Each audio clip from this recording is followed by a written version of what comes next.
Hello and welcome to the NF Show. I'm your host for this week, Evan Campbell, and this is episode 53, Don't Speak. Joining me for the official NF Magazine podcast video show is my always lovely co-host, Noah Ward. Hey everybody! Good to see you out there, and good to see my good buddy, Evan. So it's always good to see each other through the powers of the internet, Yes. through this series of tubes. Yes. And speaking of the tube, it's going to be a first here this week on the NF Show because we're not going to talk about a video game for our main topic or just some like Nintendo financial news. We're actually going to talk about a TV show, a possible Legend of Zelda TV show, and I can't tell you how excited I am for that, Noah. Yeah, this really came out of nowhere, and it is a perfect topic for the dry, news-barren months of winter. Yeah, it's going to be really exciting. Noah and I, a lot of times off air, we'll talk about some of the movies we've seen or some of the TV shows we're watching, so it's going to be really fun to kind of bring both of our hobbies together here with video games and talk about the reports of Netflix making a Legend of Zelda series. But we're also going to talk about Splatoon possibly not having voice chat, as well as some new tidbits about Xenoblade Chronicles X. But first, before we get to all of that, I must remind you all that the NF Magazine Kickstarter is still going on for year 3. If you want a year 3 subscription, just go over to Kickstarter.com and search for NF Magazine, and be sure to make your way over there as soon as possible. And for up to date, as of this recording, we are less than $1,000 away from hitting our goals. And then there are plenty of stretch goals to get more subscribers out there. But I want to thank everyone who's already subscribed for year 3 already, and be sure to tell your friends so we can hit that goal and then start hitting some of our stretch goals, which includes posters coming with a lot of the issues, which is really awesome. I don't know about you, Noah, but it's always exciting to get a poster in one of my NF magazines. I totally agree with you, and you know what's cool for over at my home is today I finally got my copy of the latest issue of NF Magazine, and it's got Kirby on the front and the back, and it's such a cute cover, and it's always exciting to get stuff in paper form. Because when I was a little kid, I used to get Nintendo Power, and I loved getting the strategy guides, and I loved getting the pull-out posters and the maps of games. It was so cool. And even though I probably consume almost all my news content now digitally, still getting a Nintendo magazine in the mail just kindles some of that youthful nostalgia, or nostalgia for my youth when I got these magazines in the mail. And to get posters too, that just like it's the full experience. Yeah, I can't wait to see the Kirby cover in my hands in a physical form. It looks so great. It was handmade and crafted. I can't wait to see what it looks like on paper compared to the digital form, so I'm excited about that. Be sure, if you're out there watching or listening to us, let us know what you think about the latest issue of NF Magazine.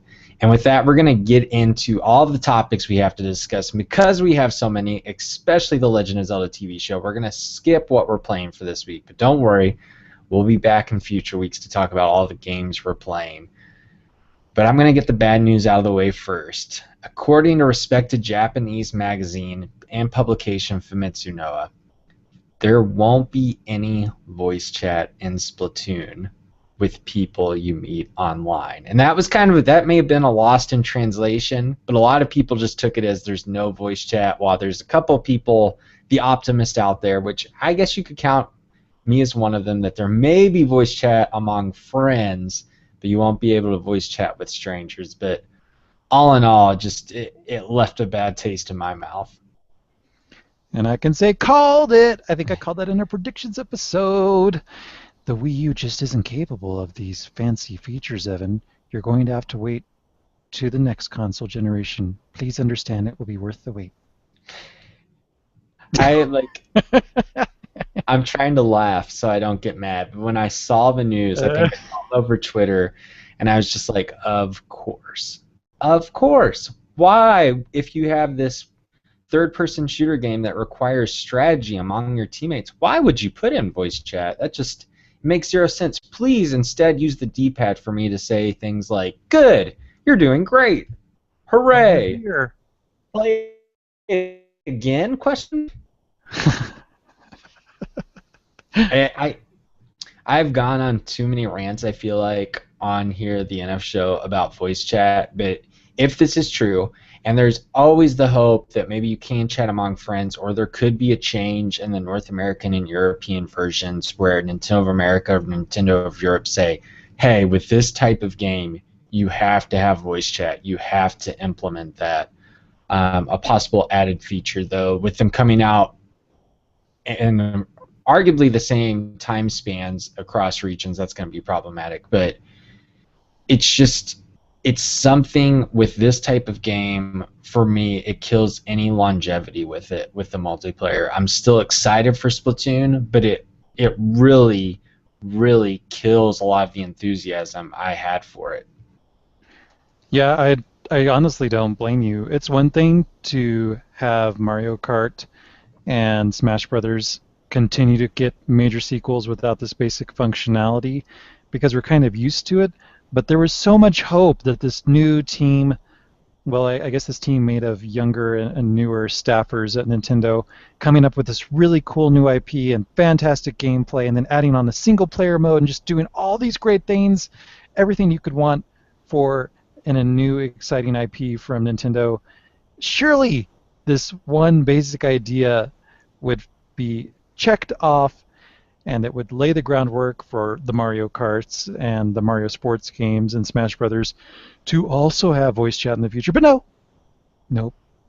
And I don't blame you. I feel like I'd like to think that the game is still going to be a lot of fun for a little bit, but thinking back to how we used to play multiplayer games on the Wii, where it's like, all right, let me fire up the laptop and start up Skype so I can talk to you because it's so much more fun to play a game and talk to you verbally versus use these Yeah. stupid canned messages. It seems too cumbersome and tedious and not worth the effort. And it takes a lot less drops. So I am right there with you, Evan. I think it's a major fumble. Fingers crossed that Nintendo at least maybe allows it between friends. I think if it were between friends, I would only be a little bit disappointed Yeah. because I've certainly heard lots of potty mouth and garbage talk from punk kids in Call of Duty and Halo and other games that actually have voice chat. And I've just wanted nothing but to turn them off. But when I can have my friends on there, it's like it's just a way for us to have a great time and react to things in the moment, not wait until we get to a lobby to talk about it 5 minutes later. It just makes the games that much more fun. So fingers crossed in the friends thing, and that it's not just a translation misunderstanding. Yeah, and two things I wanted to bring up. First, I can't understand when people's reaction to this news was great. I didn't want to hear little kids cursing at me or whatever. It's just like Always you can apologists. you can mute that out. You can, that's something that you don't have to listen to. You Hmm. can easily opt out and mute everyone. In any other type of current day gaming, you can just opt out of that. Anything that's actually up to speed with 2015 and has things that should have been there and have been there for a decade. So that frustrates me to no end. And number two, this wouldn't be an issue if Nintendo made a console that had system-wide party chat, where that way it's like, yes, you can only chat with your friends. There's no voice chat in the game, but you can party up with people outside the game Yeah. through your system Hmm. and go through. And all of this always makes me go back to Reggie Fils-Aimé. I think he was talking to Jeff Keighley, and Jeff Keighley was pressing him. And this may have been 2011, so a year and a half before the Wii U came out. But he was like, you all didn't talk about the online functionality of the box. Like, what will be there? And Reggie just kept saying, check those boxes. We have it. At online gaming, we have it. Check these boxes. And it's like, guess what, Nintendo? You don't have any of these boxes checked. Your online is still a mess, not only with voice chat, but just across the board. And because you made Miiverse, which is obviously a good step, and I like the functionality of Miiverse, that doesn't make up for all the other ways you're lacking. And this just, that this keeps happening, whether it's Mario Kart 8, whether it's Smash, now possibly with Splatoon, whatever other possible online games they have in the future. I just, as someone who has a lot of friends across the world, like you, Noah, it just makes me less and less likely to play Nintendo home console games. It's just less and less. I care. I just don't care. I don't want to deal with this. I don't want to deal with Skype. I don't want to deal with these things. We're in a day and age where these should be givens, and they're not, and it's unacceptable. Strong words from Evan on this topic, and not surprising if you've been a long-term listener to us as podcast hosts across the years. This is a topic that extends even beyond the NF show, and it's a personal pet peeve of Evan's, and it's something that I completely agree with, but my method of coping is just to make a joke about it and just say, of course it's going to disappoint me. I'm not going to defend this decision whatsoever. I'm not going to make some kind of apologist arguments like, oh, good, Nintendo knows what's right for me, and this time they know what's right for me because let's pretend that I'm part of Nintendo's marketing team. Yeah, it's this reason, this thing that they told me that makes me safe. Yeah. No, it's stupid, and I think that's about all we should say about it, Evan. Yeah, I am part of. I mean, I was pretty steamed about this in general, but part of it is before we started this show, I watched a 3.5 minute tutorial on how I must do my system transfer because I did pre-order a new 3DS XL, which I'm really excited about. That I'll get it Friday. But I was watching the tutorial on how ridiculous it is to actually do that system transfer with my SD cards, and I got to get a screwdriver to put in my new micro SD card that I bought in preparation. And I just sat there and was just like, this is so ridiculous. But at the same time, it's like, but I love Nintendo's handhelds, and I, of course, am buying it, even though I know that I have to go through this. So, hoping that all goes smooth and everything. Now that we have that, now that we have that all the way. Dogpile on that because why not? We're going to talk about something positive, I promise. We're going to talk about that Zelda TV show. It's going to be great. But I mentioned a few weeks ago, I have a friend who is still on the original 3DS, and he asked me, I'm thinking about trading in my old 3DS for a new 3DS, as in the new 3DS XL. Gosh, these names are so many pet peeves. They just keep stacking up. And I said, yeah, that's awesome. And he's like, well, how do I transfer it? And I said, well, I think you can do this, you can do that. You can back up your SD card to your computer if you have an SD card reader. It shouldn't take you too long. You don't have a lot of digital games. Maybe they'll let you even do it at the store if you have to, because he really wanted to trade it into GameStop and get I think it's like a $50 or $70 discount on the system by trading in his original 3DS. Well, he finally called up his local GameStop, the one that he pre-ordered the system from, this week, and just to make sure, because I directed him to the web pages on Nintendo's website that explain how to do a system transfer from the various 3DS models to the new 3DS XL, and he was still unsure. And I mean, he's glad he called up because he called up and asked, so I need a transfer. Can I do that? I also need to put in a different memory card. I'm like, yeah, you can do that here. And he's like, you do know that requires a screwdriver to disassemble the 3DS to switch out the memory cards. And the GameStop employee said, what? I had no idea. And so my buddy's like, this is ridiculous. Got off the phone, called up another GameStop, and said, am I able to transfer contents of an old 3DS to this new 3DS XL at the store? No, you cannot. You will not be able to use our wireless connectivity or our Wi-Fi to do that. Instead, what he has to do is he has to purchase it at full retail price, take it home, do the system transfer at home, which who knows how long that's going to take, and then take his old one back with his receipt, and that's how they'll process the credit, and they'll refund them some money or something like that. It's a lot of rigmarole. 2 different trips to take advantage of this discount. Now, granted, it's a solid discount, so I'm not necessarily belittling that, but again, why can't it be any easier? It's just not. It's actually more cumbersome than ever before.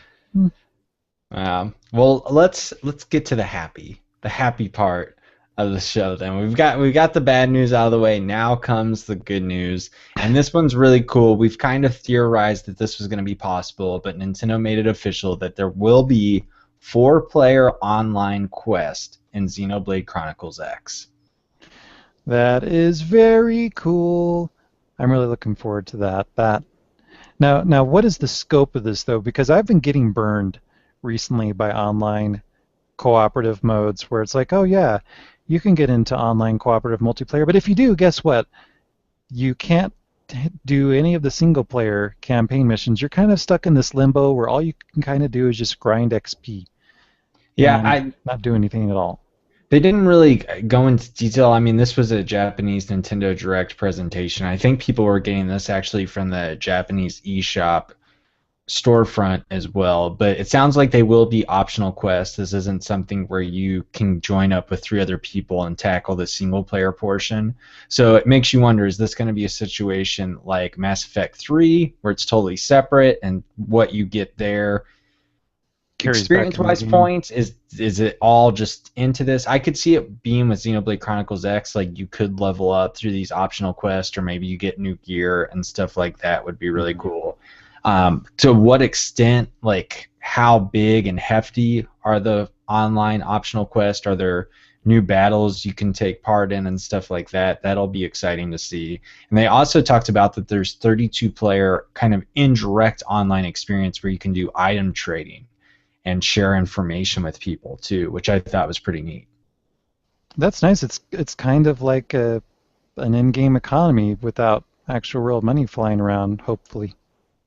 Yeah, and I'll be curious to see like if we're both playing that and you're obviously on my Wii U friend list, if it pops up in game where it's like, hey, I got an extra one of these instead of trading in them for in-game currency, I could maybe just give it to you. I see that you need something like that to kind of help you along the way or whatever. It's kind of a Mhm. nice way to, even though you're playing this massive single player RPG, you're still kind of doing this thing where it feels like you're playing with other people. You can share the experience with other people, and I think that sounds like a really smart implementation of online for it. Yeah, and really, it's kind of icing on the cake. It's not even necessary. It's cool that they're taking this gigantic game that already has tons of content for single players and adding on these additional multiplayer layers, which aren't necessary to make the game better or make it seem more complete, but they're putting it there anyways to try to encourage people like, hey, if you have some friends who've got Xenoblade Chronicles X, you've maybe been on the fence about getting it, but hey, there's a reason that you could share this experience in a way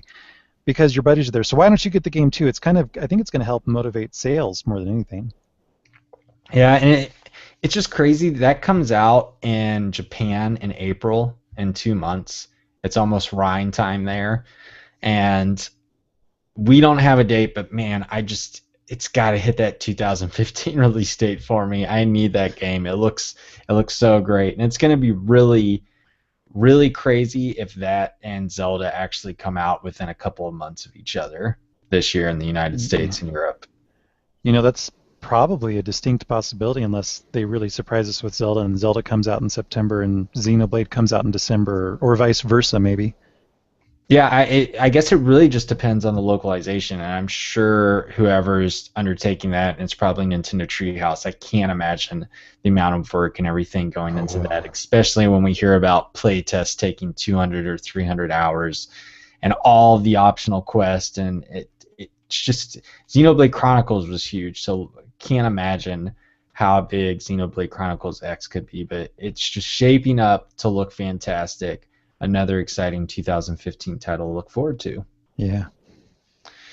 And with that, let's get into the main portion of this week's show, and that is Netflix is reportedly working on a live action, yes, live action Legend of Zelda TV show, according to the Wall Street Journal. And there wasn't too much that came out of this because it seems very early in the process, like talks are just being initiated. There was no announcements of writers or producers, directors, let alone acting cast or anything like that. So if this is true, we're a couple of years out.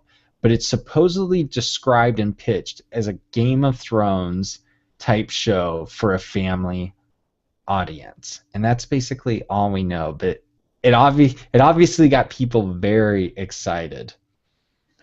Yeah, it's been so long since we've even thought of a Nintendo show being on the air.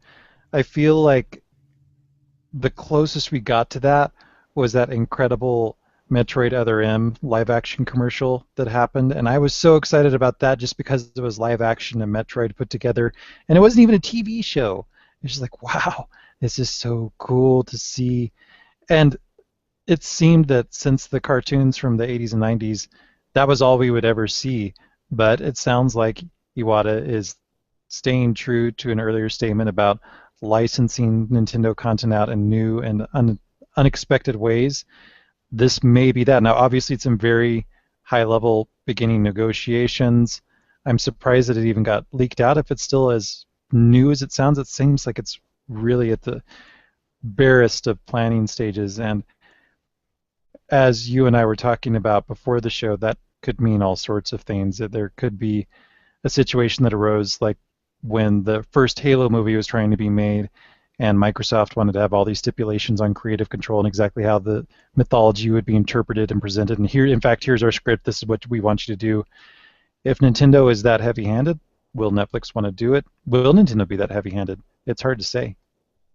Yeah, definitely. And all I could think of was this seems like a brilliant idea to me. I know initial reactions for a lot of people are like, oh no, the animated TV show from the late 80s or whatever with "Excuse me, Princess" and everything like that. Like that's ingrained in people's minds. And then obviously the infamous bomb of the Super Mario Brothers movie, which happened now like 23 years ago. These things that are decades old, which a lot of Nintendo fans may not weren't even around for. Mm-hmm. But we have seen over the past decade, Noah, how comic books, what Marvel's been able to do with their properties and transcend them where they dominate all media. We've seen how television shows, especially serialized shows with streaming and probably with the advent of DVD and being able to sell these massive collections where serialized TV shows have become just these huge hits across the board, whether it's Walking Dead, whether it's something like Breaking Bad, whether it is Game of Thrones, which is based on a fantasy book series and everything. And I think for Nintendo to take The Legend of Zelda and make it something bigger than it is, I think that's something that's hard for people to understand. The Legend of Zelda is obviously a major Nintendo franchise, but it's a game series that sells around probably 2 to 3 million copies worldwide, compared to something like Animal Crossing or Mario where you get to the double digits, 10 plus million. And big TV shows can draw in 10 plus million people. This is a way to expand the Legend of Zelda franchise and draw in possibly lapsed fans and new people. Yeah, I agree with you actually on your initial gut reaction of this being a great idea. I also think that it's great. I'm a huge fan of Game of Thrones, and granted that's way too mature and adult something at times. For Zelda to be, I don't even want to really go down that conversation path. But there have been fantasy TV shows are actually pretty hot on TV right now. We have ones that are aimed at young girls and teen girls, and also stuff that's more cross-gender with Game of Thrones. I mean, we have, what is it, like Rain, and we have Once Upon a Time, and some other ones that are kind of hybrid mixes of fantasy and modern time, like Grimm. There's just a lot of stuff out there, and computer effects or special effects in TV shows have gotten enough that there's some really cool stuff going on for a fantasy setting where normally, I think back in the 80s, it was much in the 90s and even the 2000s, we were much less likely to see TV shows that required magic and special effects and crazy creatures and flying across the landscape because it's just too expensive. But finally, I think computer special effects have gotten affordable and good enough on the TV level that we could see some incredible visuals for Hyrule and how the Hyrule Castle is interpreted and what does Link and Zelda and all the other possible characters that show up, what would they look like when translated into a real world, well, live action TV setting. I want to say like they're going to transpose and make Zelda mix it in with modern day time. I think it'd be more of a period type piece. But just what they could do would be really phenomenal. Granted, this is Netflix, so there's probably going to be a smaller budget than if ABC or NBC or some other major television network were to take it on. But Netflix has got a proven pedigree of making some fantastic shows. Not all of them have been big, huge hits, but they are knee deep, they're actual neck deep in making a bunch of Marvel spin-off series for Jessica Jones and Daredevil and so on and so forth. So I think this wouldn't be actually too unusual for them. So I'm guessing you believe that this can work then. And if so, how do you think this would work? Because the next question that came up for a lot of people is, first thing, Link has to be silent. Link's always been silent. We can't have, and that's not true as we talked about the cartoon show, but that was the big thing. And then, is it going to stay true to the games or canon? We have, we know the timelines now. Is this going to stay there? How do you think this can all work together as a television series? Well, there is a chance that it could take the Pokemon anime route where it takes the settings and it takes the characters of a given game and potentially fleshes that out and takes that somewhere.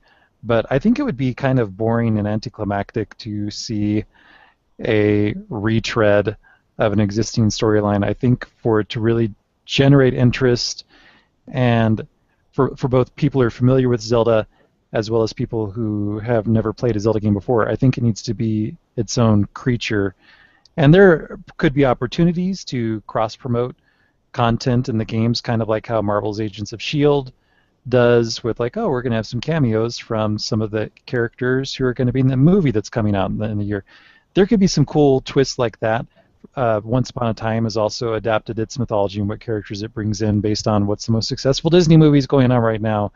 What type of people can we bring in? And I feel like there could be some awesome cross-promotional things, but I think retreading an existing story is going to be kind of boring.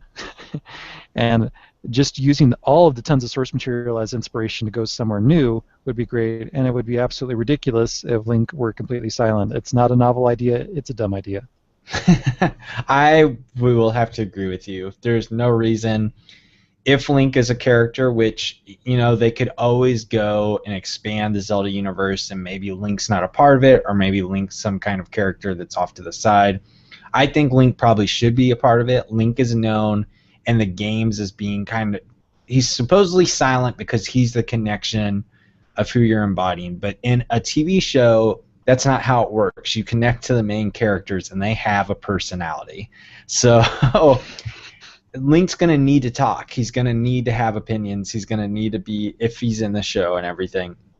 And my wish, and I think I tweeted this out Friday, my dream, and I don't know if this is possible and I don't know if Nintendo would be up for it, is that each season of the show would be its own take on The Legend of Zelda. It would be different actors each season. It'd be different settings. Maybe we have Hyrule, maybe we have Lorule, maybe we have things that they make up for the show, or just different takes on Hyrule and everything. And each season we get to see maybe an adult Link, maybe a childhood Link, maybe a darker fantasy type take on that, and I think it'd be really cool. And it's something we've kind of seen lately with True Detective, for example. The second season of that's going to be a whole new cast and everything, and looking at that, I don't know if that's plausible, but that's what I'd love to see, and I think that would kind of be a good sidestep of the whole Link thing, that we'd see different Links. No one would be like, oh, this is the one take on Link that they're trying to call canon or whatever.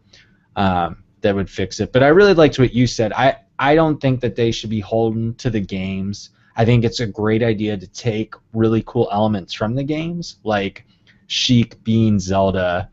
That's a cool thing to see Sheik show up, and while we would know it as game fans, they could do a really cool thing with the reveal of Zelda and everything like that. But I think there's a lot of ways they can go, and I think it should be its own creature. I just think it needs to be in the right showrunners and writers' hands and let them kind of take what's so cool about The Legend of Zelda and kind of build off of that.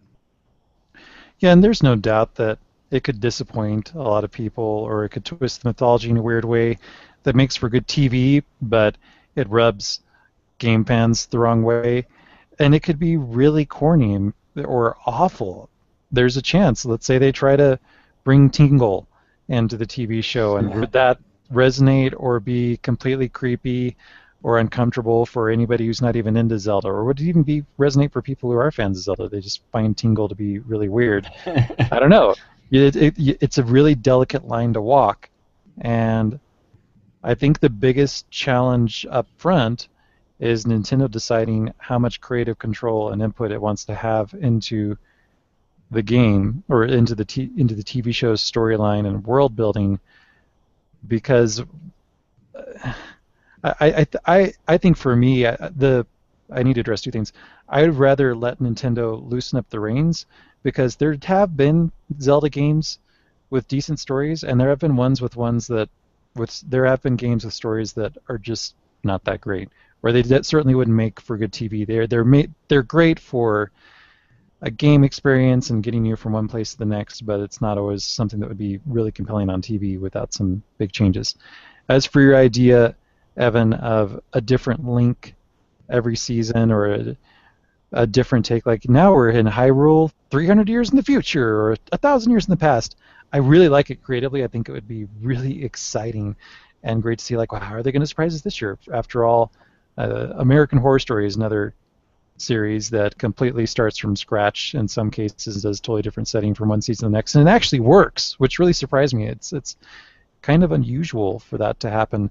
And are you a Doctor Who fan? I don't think it does every season, but there have been different Doctor Who's that kind of change up the show, right? Yeah. When a new Doctor Who comes on, usually the TARDIS gets completely redesigned, and you end up seeing new times and new planets that didn't exist or haven't ever been shown before, as well as bringing back some of the old villains and planets, and it's always a great way to freshen things up.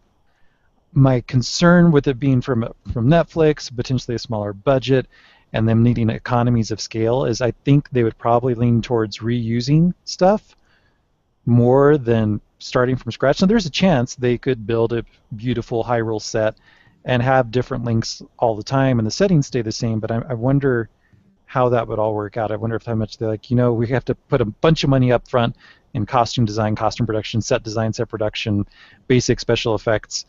We can't change this every year. But who knows? It could actually just be one-off. It could be just a 10-episode one-time thing, and it's just the story, this important mythology-building story of Legend of Zelda, and that's it. And it's just one season. Yeah, I think if we do take the Game of Thrones reference literal, you're pretty right that they're not going to change up actors, and they're going to try to make it a more sprawling type show. And I think with that, what you would actually see is you'd see the perspective of Ganon and what he's doing, and Zelda and where she is. I don't think she'd necessarily be captured. I think she'd be somewhere else. You might have Link, and then do you have the Gorons or a similar type variety of people throughout this world who all have their own angles and goals about where Hyrule should go and what direction that is, and I think that could work. I'd be curious if you have something like Gorons, do you try to make them similar to the game, or do you make them human but kind of altered and everything, and how they would do all that? And there's a lot of questions to answer there, but I think they could do that, and it could be successful. You can make Hyrule this huge landmass, and we have seen enough races and everything throughout the game universe, and obviously they can also bring in new races with the TV show and everything. But I think we're on the same page where you've got to get in the right hands, and you've got to don't let the game shackle you down. You have to open up and do new things to make it captivating for a TV audience. Yeah, and I would really like to hear what our audience thinks about this. What are their ideas? How do you out there think this could be made successful? What would, for instance, be your ideal scenario? And then also looking at it through other lens, does your ideal scenario match up with what you think would need to happen for it to be broad mass appeal that lots of people get into, not just people who play the games? Yeah, and I'm just excited. I kind of disagree with you on Netflix. I think it could be as big as any network show. I don't. Netflix I think spent $100 million on House of Cards for 2 seasons. I think that they've shown they're willing to put the money. And I'm guessing it may depend on what Nintendo does and how much does Nintendo bring to the table and everything. And in regard to the leak, it makes you wonder, did Netflix leak this, or was it possibly Nintendo of America to get Iwata and the headquarters on board with people really like this idea?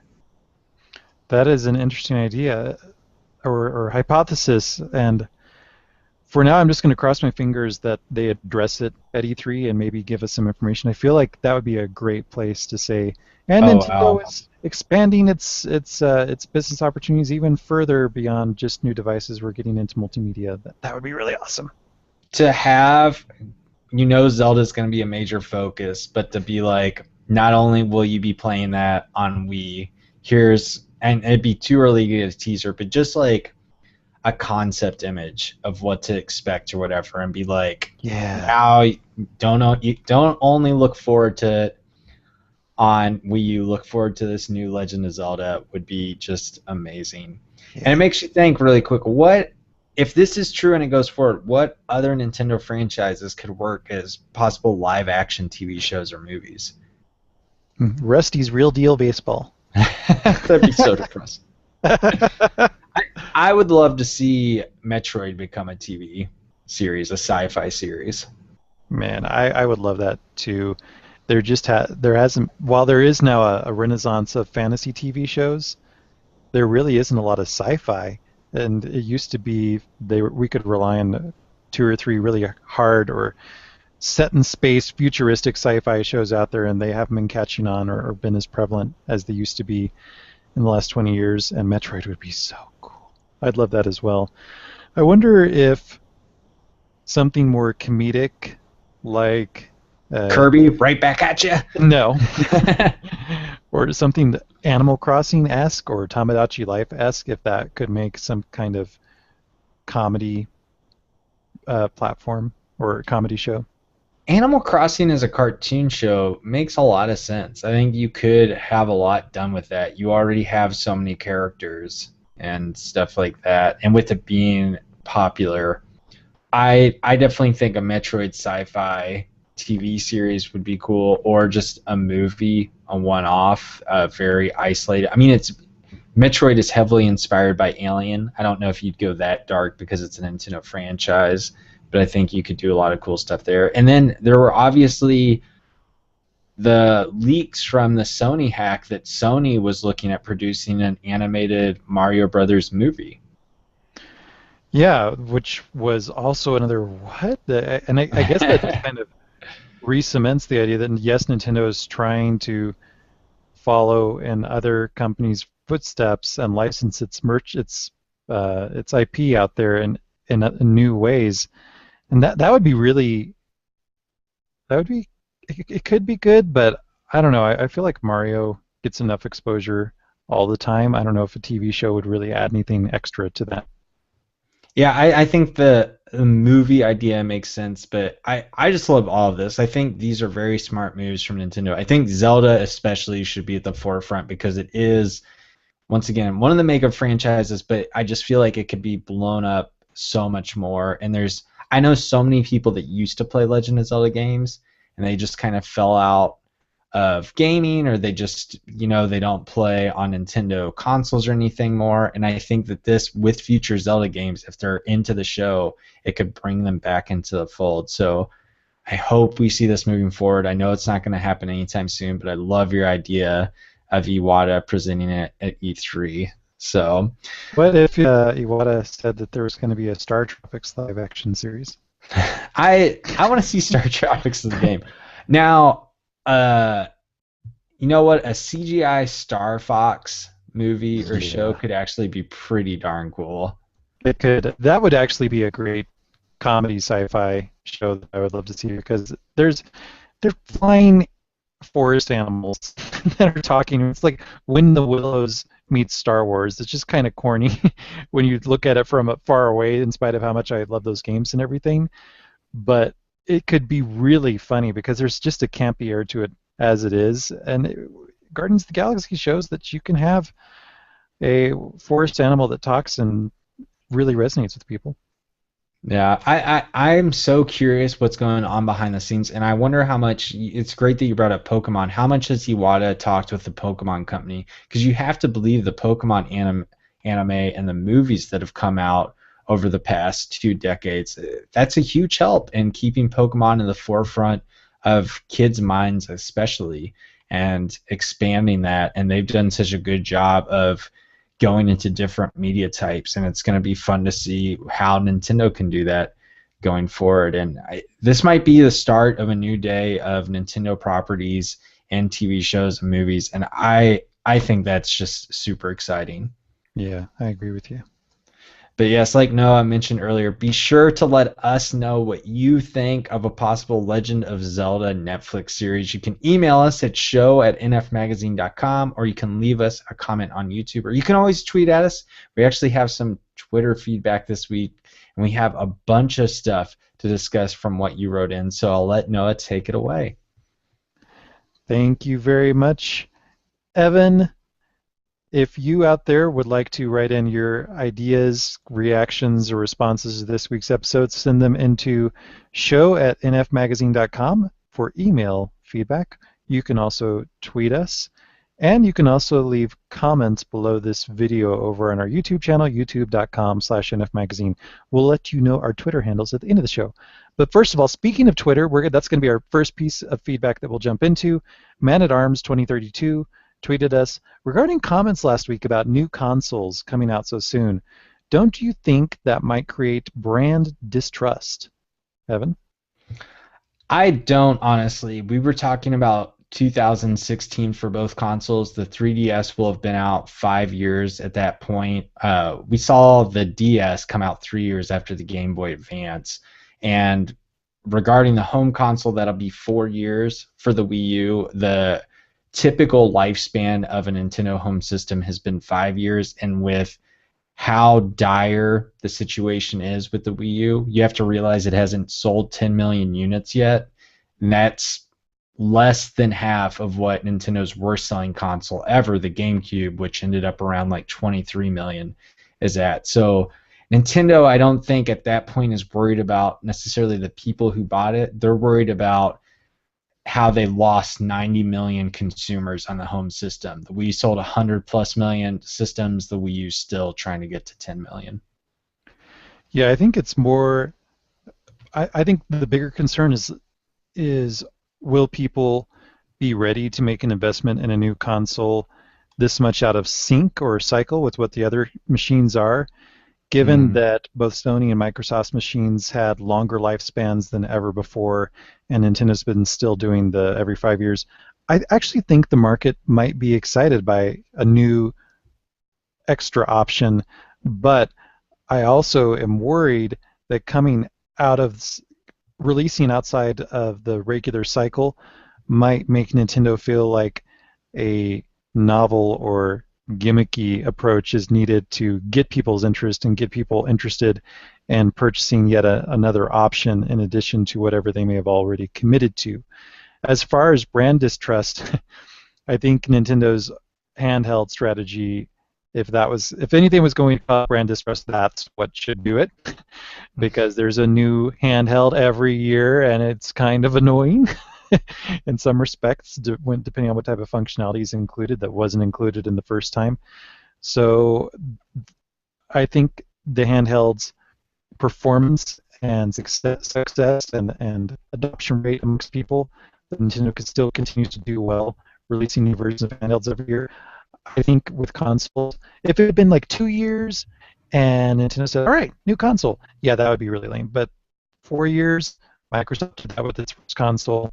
And given, just like Evan said, how bad Wii U is doing, it might be better to just cut the losses and put the marketing money that would have gone to try and prop up the system for 5 years and just put that into the launch of a new system.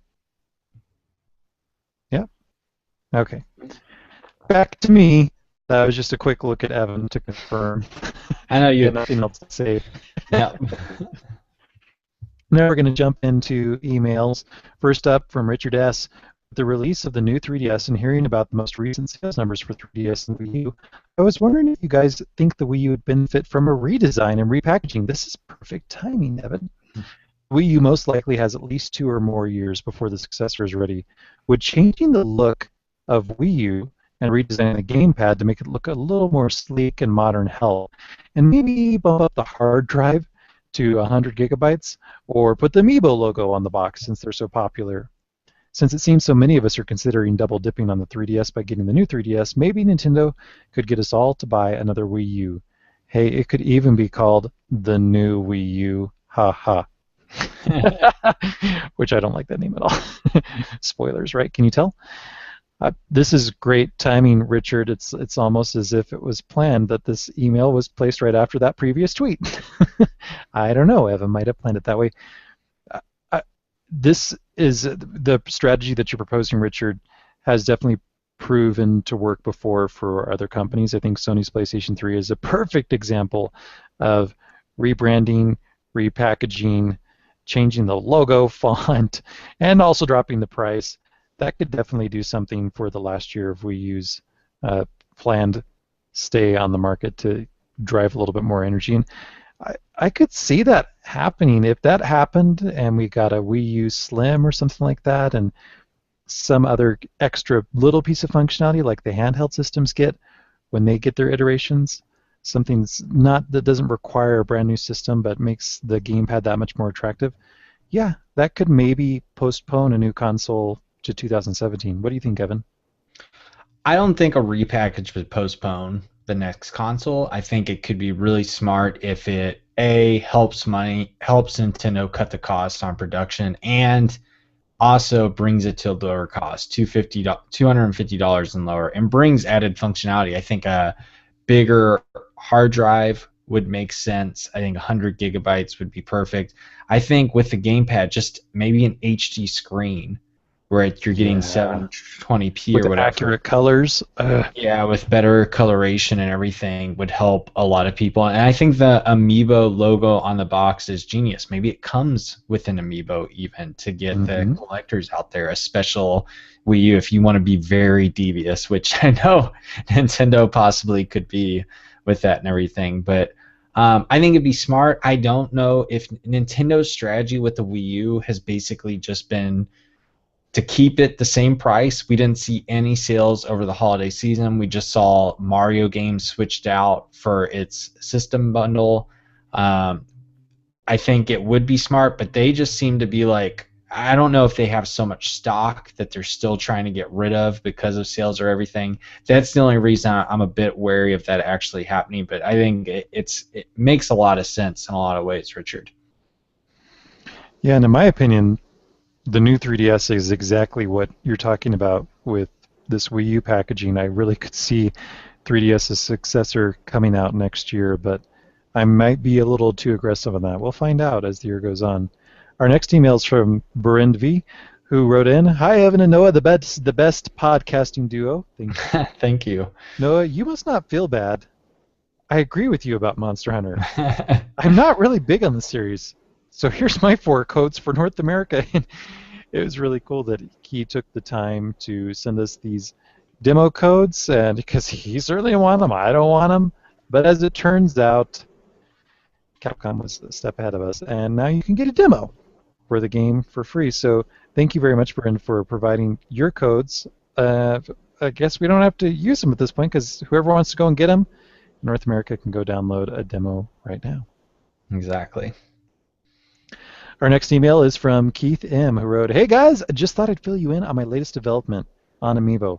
Man, these Amiibo hunting stories are pretty good. Yeah, I love them. Keith writes, "I stopped by my local Target last Saturday to see if there were any Rosalinas in stock. They had them, 25 of them to be exact, but weren't going to sell them until Sunday.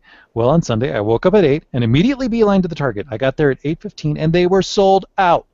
Much to my dismay, there were scalpers waiting in line who each bought around 5 each when the store opened. I was clearly disappointed when a customer saw me and handed me an extra Rosalina that he was hanging on to, thinking he would buy another. This guy did me a huge favor, as it was literally the last one in the store. Whoever you are, stranger, thank you. That's such a happy ending. No kidding. That is not a story we ever hear. That's so awesome. Yes, well, the stranger out there, thank you. That's such a kind gesture. And just then, Keith continues, a Target employee came out with a bunch of Toon Links and Bowsers. Guess what? I bought one of each and immediately went home and canceled my pre-orders for those two. I ended up giving Rosalina and Bowser to my son and kept Toon Link for myself. He was happy, which made all of this worth it. I Next, really, I'm sorry. I really wish Keith would have bought all of the Toon Links and Bowser's payback for all the Rosalina scalps. it would have been fair, right? I totally would have been fair. Keith continues, now next in line is Lucario, which I pre-ordered at the store. Once I got the confirmation email to pick it up, I called Toys R Us, and they sold my pre-order to someone else. Oh my Luckily, gosh. I pre-ordered it online, and it has supposedly shipped. I'll believe it when I see the box for myself. These Amiibo exclusives are just killing me. But hey, being an Amiibo hunter has its own rewards. Keith. Did you see? It's something we didn't talk about on the show today, Noah, but it looks like there are going to be gold edition and silver edition of the Mario amiibo from the Mario Party lineup that was people found on Nintendo's website. You mean like a metal Mario with the silver or gold? No, like a variations on the Mario amiibo that are all gold and all silver. Yeah. That's what I mean. So like instead of being painted regular colors, you just painted solid silver. Yes. Of course there is. So these stories are already just like nail biting and just like, oh man. And now when we hear about these like gold and silver and color variants on Pikachu or Samus with a new suit on, it's just gonna be crazy. They could totally do color variations of the Samus suit, now that you mention it, because that's a lot like how the old games were. You'd get a new ability, and then now she's in a pink and yellow suit instead of a red and yellow suit. Ooh. Oh, Yeah. I don't want to think about that. Next email is from Vampire Jekyll. I am writing to comment about last week's episode, Mixed Results. Last week, Evan mentioned that the camera controls for the Codename Steam demo were assigned to the touchscreen. Speaking from experience, the Circle Pad Pro is the most preferable option. What Evan may have neglected, however, is the fact that you can use the regular face buttons to control the camera as well. Although the second Circle Pad is preferable, I found that using the face buttons was way more ergonomic than the stylus.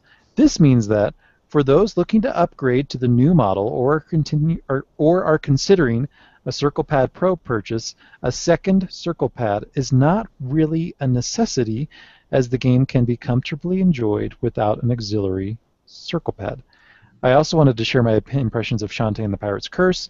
Having played all three titles in the series thus far, I can say that Pirate's Curse is by far the best. It has been a long time since the game hooked me so early on and left me craving for more after its completion. Finally, I would like to hear your thoughts on the recently released Club Nintendo rewards. As someone who has amassed over 2,000 coins over the years, I'm at a bit of a loss as to how I should spend them. Do I go for the expensive physical items? What if I go for the expensive digital titles? How about grabbing a larger amount of the cheaper virtual console titles? Assuming you have as many coins as I do, how would you likely spend them in these final months? So, Evan, first up, Codename Steam camera controls. I would not use the buttons, but if you can make that work, anyone out there, thumbs up to you. But I don't knew take your thumb off of the Circle Pad Pro's extra Circle Pad.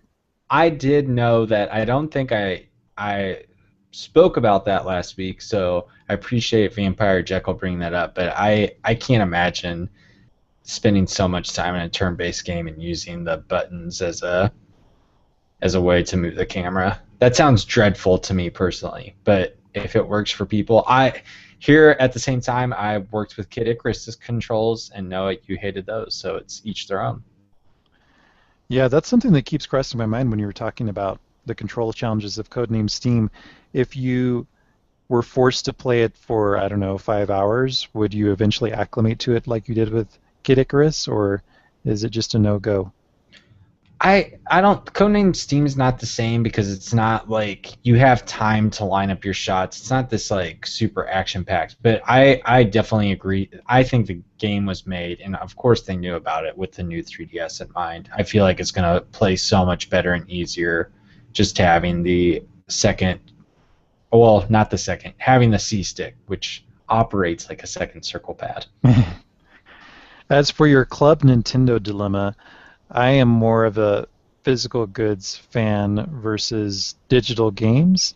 So if there's something there that seems really cool and exclusive, something that you would actually really treasure, or you could see yourself using if it's something like a folder or something like that, I would definitely prioritize those, because even in my time in Tokyo when I was going around, there was a ton of Nintendo memorabilia and little trinkets and toys that you could get, but still not quite everything. There was always something that might not be there. There might not be a stuffed animal of a figure that you're expecting, and sculpture stuff was very hit or miss in terms of little figurines, of finding stuff that is in a property that you like, or is a Mario suit that you think is really cool, or a Zelda keychain with a sound that you actually like. Those can be a little bit harder to come by. Those eShop titles, virtual console titles, digital copies of games, those are going to be around for years to come, and there will likely be sales and promotions for those. These physical goods aren't going to be so easy to come by unless you're planning a trip to Japan, where they have them in much more plentiful amounts. What do you think, Evan? Digital. Go with the games. I'm the complete opposite. I've had a lot of points. I've spent them a lot on the games that they've offered throughout the months, but it's cool that you can now get like Kid Icarus Uprising for 700 coins and Wonderful 101's like 600 coins. Really cool stuff like that. So I think Earthbound's only 250 coins for any big Earthbound fans. So I say it's funny you mention that, because I keep converting those coin amounts into what they were in real dollars, and it just makes me shudder. Well, yeah, whatever. Because like basically it's 50 to 50 from what I remember. So like 250 coins, it's kind of like, what is that? Like $250 worth of games purchased? You spent $250, you're getting a $10 game for free. Yeah. Yeah. Yeah. Vampire Jekyll, let us know what you end up choosing. On to the comments and our feedback. First up, Kisaki Project. Amiibo tragedy strikes again! Oh, no. I went to the Target by my house Sunday, made the mistake of getting up, eating breakfast, and doing some chores. You responsible adult. How dare you be diligent in your life. Got to Target, and apparently Rosalina was sold out before the store even opened. There were more people camping out than units shipped.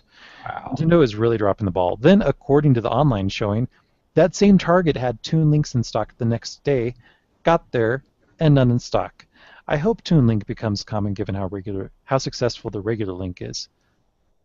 Just to pause there, definitely call if you can.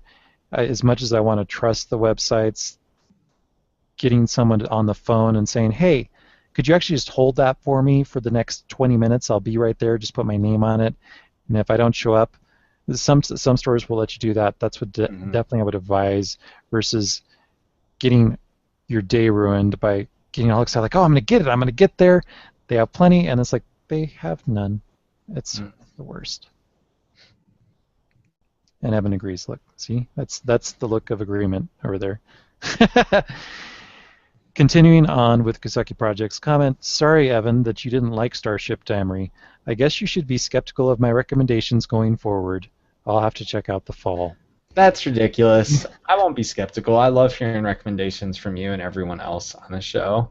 We're not all going to like the same things, but please keep the recommendations coming. It was great hearing it, and you got me to play the game, and it's an experience, so it's cool. Yeah, I mean, but after all, Kisaki Project, look at Dylan's Rolling Western, which I really liked, and Evan wasted no time repeating again and again how much he did not like the game, and that he was angry that a sequel was made. It's such a crappy game. Yeah, we get a sequel of Dylan's Rolling Western, my goodness. But that doesn't stop us from recommending games to each other, because there's going to be hits or misses. It's very subjective. Last in Kisaki Project's comments, to go along with your fiscal analysis, I think holiday 2016 we see the crossover device, and it is the only device that Nintendo releases after the console and handhelds of 3DS and Wii U. With one device, Nintendo can maybe actually get enough software out. Burn. Updated, my fiance got me a Toon Link. They popped back up. on the Toys R Us website recently. Hooray. Awesome. Congratulations. Next up, we have a comment from Old Man South who wrote, "While I can understand that some people will be excited beyond belief about the size and scope of Xenoblade Chronicles X, however, it is a bit disheartening for me. These days, bigger and longer games are what many people say make a better game, but as I age, I just don't have the time to play such lengthy games. If I try to, I end up missing out on other games I want to play, resulting in a huge backlog. If I take a break from an RPG, I often have problems remembering what's going on when I return. I do miss the days of a 30 to 40-hour RPG. I even seem to think I was able to finish Final Fantasy II on the SNES in about 20 to 25 hours." Yeah, that's understandable, and I would actually recommend Old Man Stoff to check out The Last Story if he hasn't, because that is like a 20 to 30 hour RPG that I absolutely loved, and it's something that you can play and get through without having to dedicate, like you said, 100 to 200 hours. Yeah, the days that I would actually dedicate that many hours to a single game are long gone into the past, Old Man Stuff, so I can definitely empathize with you there, especially since we're starting to get more and more open world games where not only is a ton of content added to the game, but even though it's optional, you actually still have to do a healthy portion of it in order for your character to have enough experience and abilities to be able to handle the main quests. And that just really burns me because sometimes you just want to burn through, you want to drive through the main content of the game, enjoy the story for what it is, and get on to your other games because, heck yeah, I definitely have a backlog as well. Our next comment is from Mega Bulldog 1990. That is an awesome name, by the way. Codename Steam seems to have similar gameplay to XCOM Enemy Unknown. You defeat aliens in XCOM. XCOM is turn-based strategy where you can have any of your teammates go into an overview.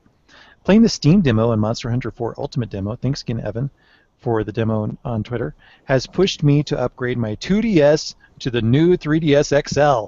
The C-Stick alone will help significantly in these games. Wow, congratulations. Awesome. I'm glad you got the code. And I'm glad we've got some Monster Hunter 4 Ultimate fans out there. Everyone's been writing in agreeing with Noah, and that's not good. Come on now. Our next comment is from Old School 1990s, who wrote, "I'm pretty excited about Majora's Mask 3D coming out, so I've been thinking of, quote-unquote, filling in the gaps on the Legend of Zelda games, which I have not yet completed. This includes the original Legend of Zelda, Wind Waker, Twilight Princess, Phantom Hourglass, and Skyward Sword. I have played and completed all the others released on Nintendo hardware. Wow, even Oracle of Ages and Seasons. Do you have any advice on what order to tackle these in? I'm an older gamer, so graphics and story are not that important. As long as there's solid gameplay, I would be entertained. I was either going to start at the beginning story-wise, following the established chronology, or just go with the release date order. What are your thoughts on playing every game in a series after they've been out for years?" I would say that many games could obviously lead to burnout, but I think it's cool to kind of play parts of a franchise to see how it's evolved and everything over time. I mean, not to the same extent, but I got Bayonetta 2 and I got the physical package, and I played the first one before playing the second. I still haven't played the second, even though I've heard it's changed a lot and streamlined a lot and everything. So I think it's a really cool idea.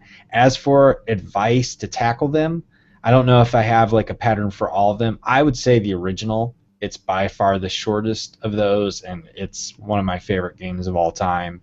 Just a fantastic game. And then after that, I would, even though I don't necessarily, I really like Twilight Princess. I thought the dungeons were great. I would maybe say Wind Waker because it's out on Wii U. So it's going to look the best being in HD and have gamepad functionality and everything. Yeah, for my take on that, I loved Phantom Hourglass. I would probably go the original because that's going to be the clunkiest and it requires the most manual head into the wall effort. It's got the least amount of handholding. So if you get through that, then go into Phantom Hourglass and then probably Twilight Princess, Skyward Sword, and Wind Waker, or maybe Skyward Sword at the end and save that for last and sandwich Wind Waker in between Twilight Princess and Skyward Sword. A thing that I didn't even think about that would be hard to go back, Skyward Sword features a run ability, which is not in any of the other with Wind Waker and Twilight Princess, it may be really hard to play Skyward Sword first and be able to sprint around as Link and then go back to Wind Waker or Twilight Princess where you're kind Yeah. of just rolling to get somewhere faster. Yeah. The rolling, I know. Just like everybody else, I think, who's ever played a Zelda game, you end up starting rolling, rolling, rolling, rolling, rolling. I've definitely been there. Our final comment comes from the seventh experiment. Did you hear about Splatoon? They said something about no voice Oh no. chatting. When I first read that, we're going to end this episode the way we began, with a bunch of Evan complaints. Seventh experiment continues. When I first read that, I immediately thought to myself, uh-oh, Evan will not be pleased. I'm really hoping you'll still give it a try, and if you haven't already talked about it during the show, I'm curious how much this will affect your interest in the game. All right, Evan, so are you going to get the game or not? Or Yes, are you really going to make the decision based on the inclusion of voice chat in any way? I will still play Splatoon. They've already said it has a single player function and everything, and I'll hold out hope that maybe we can chat with friends and everything. But yes, everything I've seen from Splatoon looks fantastic. I'll still check it out. It affects my interest with the longevity. It turns into a game that if there isn't any online talking, it kills the multiplayer experience for me personally. Um, so it may be a game I just play the single player and dabble in multiplayer. For me, I kind of think of Mario Kart and Smash Brothers, and I just would rather play those with people on the couch. Maybe that's because I grew up always playing those games that way. It's just preferable. You don't have to worry about voice chat or anything. They're like right there. So, do you recall, Evan? Do we know if Splatoon supports split screen multiplayer? I would think it does.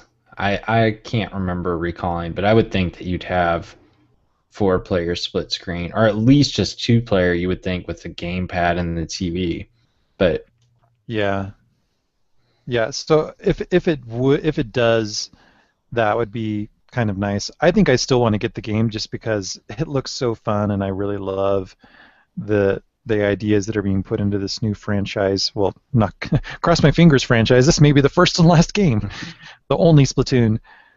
But I may be much less likely to play online multiplayer because I don't do that with Mario Kart and Smash, and it's an event. If I coordinate with Evan or something to play online more often than not, and I think it's because I also feel, well, shoot, we're not going to be able to talk. We're just going to be going through the mechanics of a game, which not quite as exciting. yeah, and you brought up Mario Kart 8 to talk real fast. It's not only voice chat. Mario Kart 8, you couldn't join up with friends and then go into public matches. Like there wasn't that type of lobby system to go into public events, and that'll be problematic too if I can't like join up with Noah and then we can go into a match together. We can only do that if we do like a private match, or if I join a match and then he keeps trying to join that match before someone else joins. So that was another big problem. And that really killed Mario Kart 8 for me. It was a game I thought I'd be playing for months on end, and it was just like setting up online was so much of a hassle, like you said, and people just wouldn't get on because they knew that people couldn't just join them easily and stuff like that. So we'll see. I'm still optimistic, and yes, it does look fantastic. The art style alone is just marvelous.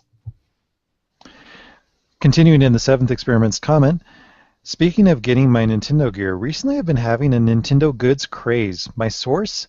Amazon.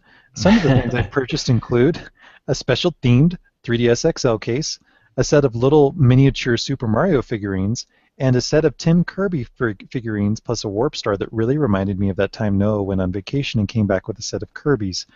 I'm curious about what kind of Nintendo stuff you guys have other than the systems and games and Amiibo, and which is your ultimate favorite, if you have one. Well, as it turns out, seventh experiment, I think you actually did get the exact same thing that I have, and I first went on my first Nintendo goods binge probably 10 or 12 years ago, and I got all sorts of little tiny Mario figurines, and I have like a bullet bill and stuff like this. This was before we were even able to buy figurines commonly in department stores like we can now. Out of all the things that I have, and I have a lot of little pieces of junk at the end of the day is what they are, but they're tangible, and I love that.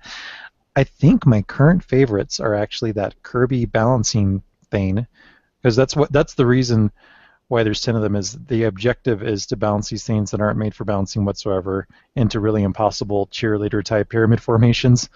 I have no hand, such hand for that. I am not a surgeon by any means, but I really love those. I continue to rearrange them at work and put them into funny and creepy arrangements. And then also my new Figma Samus Metroid figurine is really Oh cool. wow, that How about sounds you, really Evan? awesome. I honestly don't have many physical Nintendo things. I think you can see if you're watching us over my left shoulder a Mario hat. I actually have, and it probably was my brother's. It's an old school, the original Legend of Zelda Link pin that's back there. That's pretty cool that I have up. Um, the Hyrule Historia is the big hardcover I That is have, cool. but Yeah. um, other than that, I really don't have too many physical Nintendo type items. I also have from years and years and years ago a Pokemon Office set. There's a Polyworld tape measure, and I can't remember what the stapler is. There's a Jigglypuff something. There was also a giant Pikachu calculator. Totally juvenile, and it was something that my mom gifted me when my first job out of college. I'm like, this is really appropriate. Hey, everybody, it's my first corporate job. Here's my Pokemon You Office. want to talk about Pikachu? Is Pikachu your favorite Pokemon? And I actually still have them at work, and I That's use really that cool. Polyworld tape measure to this day still. So that's something else that I really like, and it actually is proven functional and valuable. And people are like, how long is this thing, or how does anybody know what the measurement is? It's like, I have just the tool. It's a Polyworld. Like, what is this? I'm like, it's a Pokemon. So yeah, that's my secret office confessions for Nintendo related goods. And that is the last of the feedback section. Thank you everyone for the tweets, the emails, and the comments. We love them so much, and we look forward to hearing what you will share with us for next week. Back to you, Evan. Thanks so much, Noah. Yes, thank you so much for all that fantastic feedback, and thank you so much for joining us here on the NF Show. Don't forget, you can subscribe to us on YouTube and iTunes, and there's even an NF Show playlist on YouTube where you can now go through 50 plus episodes. Oh my Gosh, I goodness. can't. We're probably up to like 60 hours of NF Show content. You could just go on a 3-day binge if you wanted to and just listen to us nonstop. Maybe while you're playing Mario Kart 8 online, since you can't talk to anyone else, you can just listen to us. So Um, cynical. Yes, and don't forget you can follow us on Twitter. I am at Evan Campbell. Noah is at This Is Noah, and most importantly, the official NF Magazine Twitter account is at Nintendo Force. And that wraps us up for episode 53. Don't Speak. Thank you so much once again for joining us, and we can't wait to see you back here next week. Bye, everyone. Bye bye, everybody.